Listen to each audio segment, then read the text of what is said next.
संपूर्ण परिस्थिती खरं तर जर आपण पाहिली तर ही परिस्थिती जी आहे ती अतिशय भीषण आहे। आपण अंदाजही बांधू शकत नाही इतकी भीषण ही परिस्थिती आहे।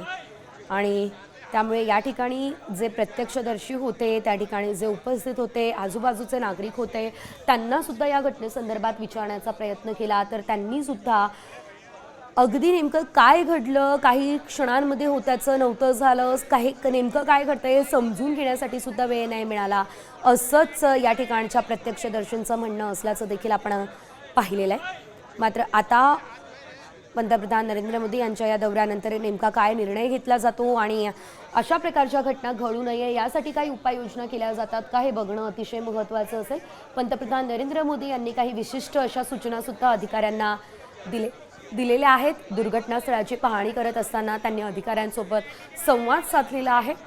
आता तर विमानातला ब्लॅक बॉक्स सुद्धा सापडलेला आहे, जो की आता दिल्लीला पाठवण्यात आलेला आहे। त्यामुळे अपघाताचं नेमकं कारण काय हे अगदी काही वेळामध्ये स्पष्ट होईलच। मात्र केवळ एकच ब्लॅक बॉक्स सापडलेला आहे, दुसरा ब्लॅक बॉक्स सापडणं अद्यापही बाकी आहे आणि दुसरा ब्लॅक बॉक्स सापडल्यानंतरच खरं तर संपूर्ण काय ती माहिती समोर येईल।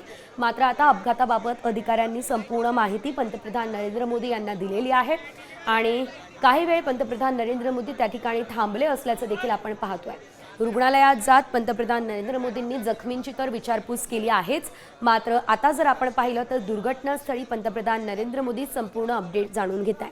काही ठिकाणी आग अद्यापही धुमसती आहे, कारण ब्लास्ट जो आहे तो अतिशय मोठा झालेला होता। हे एअर इंडियाचं मोठं विमान होतं, 243 इतकी प्रवासी संख्या या विमानाची होती, ज्यामध्ये आपण जर बघितलं तर 230 प्रवासी आणि साधारणतः 12 क्रू मेंबर्स होते।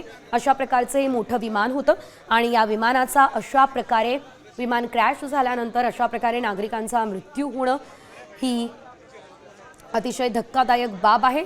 यामध्ये गुजरातचे माजी मुख्यमंत्री विजय रुपाणी हे देखील उपस्थित होते, त्यांचा सुद्धा या दुर्घटनेमध्ये मृत्यू झालेला आहे।